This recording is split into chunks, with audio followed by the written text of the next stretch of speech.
माननीय अधिष्ठाता महोदय, आपने मुझे इस बजट भाषण पे बोलने का अवसर प्रदान किया। मैं आपका बहुत बहुत आभार प्रकट करती हूँ। मैं कई दिनों से देख रही हूँ कि विपक्ष में बैठे लोग लोक माता अहिल्याबाई होलकर जी के अपमान की बारे में बात कर रहे हैं, जो कि स्वयं वो ये भूल गए हैं कि अपने सरकार के रहते वो स्वयं माता अहिल्याबाई होलकर जी को अपमान करके बैठे हुए हैं। मैं लोक माता अहिल्याबाई होलकर जी के चरणों पे नमन करती हूँ और गर्व करती हूँ कि मैं उनकी उपासक हूँ। भारत में जिन महिलाओं का जीवन आदर्श, वीरता, त्याग तथा देशभक्ति में सदा लिया जाता है, उसमें एक नाम लोक माता अहिल्याबाई होलकर जी का भी लिया जाता है।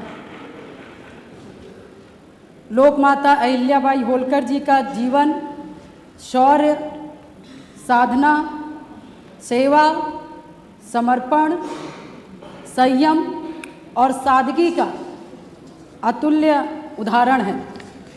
उनकी अद्वितीय शासन कला, सामाजिक न्याय, सांस्कृतिक और धार्मिक आस्था ने एक ऐसा मार्ग प्रशस्त किया है जो हम सभी के लिए आज भी प्रेरणादायी है।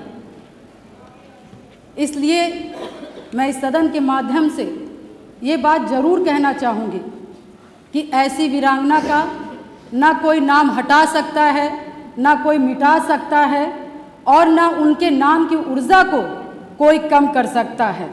बल्कि मैं ये ज़रूर कहना चाहूँगी कि दिनों दिन उनका नाम बढ़ता जाएगा। उनके द्वारा बनाए गए मंदिरों और घाटों का विशालकाय रूप में हमेशा विशालकाय रूप में बढ़ता जाएगा। और मैं अधिष्ठाता महोदय जी, मैं ज़रूर कहना चाहूँगी कि यही मंशा भाजपा सरकार की भी है कि उनके द्वारा बनाए गए जो भी मंदिर और स्थल हैं वो उनको जीर्णोद्धार किया जाए और उनको मजबूत से बनाया जाए। और मैं ज़रूर कहना चाहूँगी कि जिनकी मंशा स्वयं की खराब होती है, जिनकी मंशा स्वयं गलत होती है, उनको दूसरों के काम में ज़रूर क्या कहते हैं उनको कमी नज़र आती है। तो माननीय आज के समय में मैं यही कहना चाहूँगी कि जिन्होंने स्वयं की मंशा गलत थी तो आज वो भाजपा सरकार की मंशा को गलत ठहरा रहे हैं। मैं धन्यवाद करती हूँ देश के प्रधानमंत्री जी का, मैं धन्यवाद करती हूँ उत्तर प्रदेश के मुख्यमंत्री जी का, जिन्होंने व्यापक रूप में लोक माता अहिल्याबाई होलकर जी का 300वीं जन्म जयंती मना करके उन्होंने माँ अहिल्याबाई होलकर जी को सम्मान देने का काम किया और पीढ़ियों तक उनकी गौरव गाथा को याद रखने के लिए उनकी यादें इतिहास में फिर स्थायी रूप से बचाने के लिए भी काम किया। माननीय अधिष्ठाता महोदय, यही नहीं, ब्लॉकों में, विद्यालयों में, सरकारी दफ्तरों में, देश और प्रदेश में जिस तरह से भाजपा सरकार ने लोक माता अहिल्याबाई होलकर जी का जन्म जयंती मनाने का काम किए हैं, मैं और मेरा पूरा पाल बघेल धनगर समाज डबल इंजन की सरकारों का सदैव आभारी रहेगा। माननीय अधिष्ठाता महोदय, इतना ही नहीं, प्रधानमंत्री मोदी जी ने लोक माता अहिल्याबाई होलकर जी के जन्म जयंती के अवसर पे लोक माता अहिल्या जी के नाम का डाक टिकट जारी किया। लोक माता अहिल्या के नाम से उनके चित्र के चांदी के सिक्के जारी किए। वाराणसी में काशी विश्वनाथ मंदिर में प्रवेश द्वार में माता अहिल्याबाई होलकर जी का विशालकाय मूर्ति लगवाने का काम किया। और माननीय अधिष्ठाता महोदय, अहिल्याबाई होलकर कामकाजी महिला के सुविधा के अनुसार उनको सुविधा मिल पाए, इसलिए वाराणसी, मेरठ, प्रयागराज और आगरा में उन्होंने छात्रावास की घोषणा की। अहिल्याबाई होलकर संस्कृति और संरक्षिका शासन शिल्पकार एक लघु फिल्म भी संचालित करने का काम किया। माननीय अधिष्ठाता महोदय जी, प्रधानमंत्री जी के द्वारा प्रतिवर्ष देवी अहिल्या राष्ट्रीय पुरस्कार भी प्रदान किया जाता है। माननीय पूजा जी, समय हो गया। अन्य प्रदेशों में भी लोक माता अहिल्याबाई होलकर जी के नाम से कई बड़े बड़े कार्य किए जा रहे हैं। श्री वीरेंद्र चौधरी जी, माननीय, मैं आपसे जरूर कहना चाहूंगी कि समाजवादी सरकार में क्या हुआ। समाजवादी सरकार में लोक माता अहिल्याबाई होलकर जी का जो आपने जानबूझ करके अपमान करने का काम किया, शायद आपको याद नहीं है। चौधरी जी, 2012 में आप ही के अखिलेश यादव जी मुख्यमंत्री थे और आपने देखा कि जो औरैया जिले में एक राजकीय विद्यालय था जो लोक माता अहिल्याबाई होलकर जी के नाम से था, उन्होंने अखिलेश यादव जी और समाजवादी के लोगों ने मिल करके उस स्कूल का नाम बदलने का काम किया।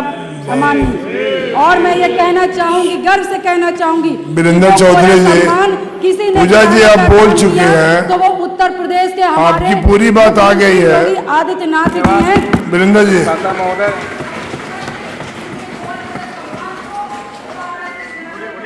धन्यवाद अधिष्ठाता महोदय।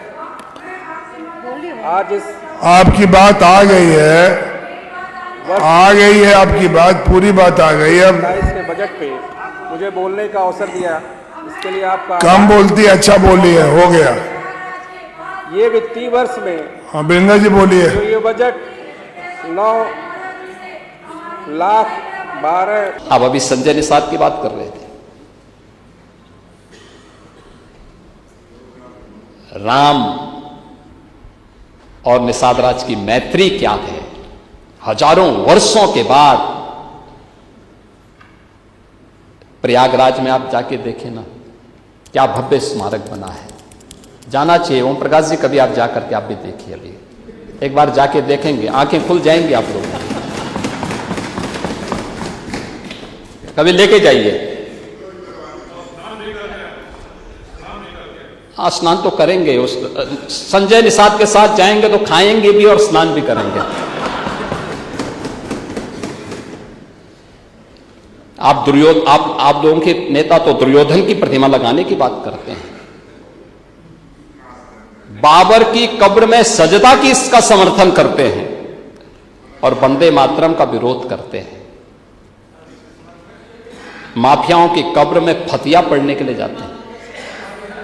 कर रहे हैं। आपकी पार्टी के नेता सब बोल रहे हैं। संसद में भी देखो ना, सभी नेता बोल रहे हैं, कांग्रेस के भी और सपा के भी बोल रहे हैं। कह रहे हैं कि वंदे मातरम नहीं गाएंगे, हिंदुस्तान का खाएंगे। आपकी पार्टी के नेताओं ने कहा है, आपकी पार्टी के नेताओं ने कहा कि वंदे मातरम नहीं गाएंगे। हाँ, समाजवादी पार्टी के भी एक सांसद ने कहा है और कांग्रेस के भी एक सांसद ने कहा है।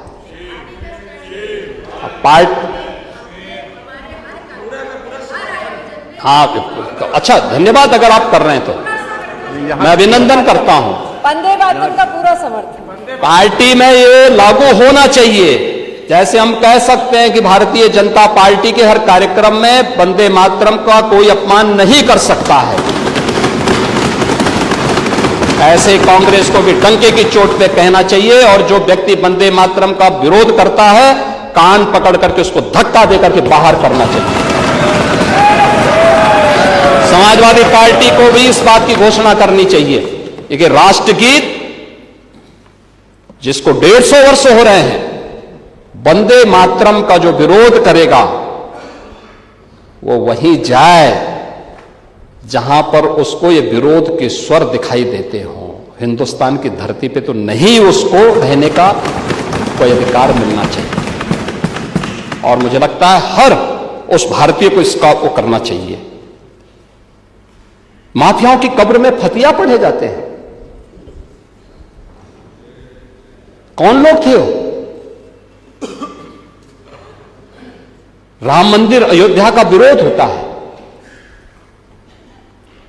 काशी विश्वनाथ धाम का विरोध किया गया, मथुरा वृंदावन के विकास का विरोध किया गया। तुष्टीकरण की पराकाष्ठा किस हद तक जन्माष्टमी के पर्वों को थाने और जेलों में रोक दिया गया। एक ही तो पर्व था जो जेल में मनाया जाता था। समाजवादी पार्टी के समय में उस पर रोक लगा दी गई। कांवड़ यात्रा को रोकी जाती है। कांवड़ यात्रा में समाज का अंतिम पायदान पर बैठा हुआ व्यक्ति जाता है।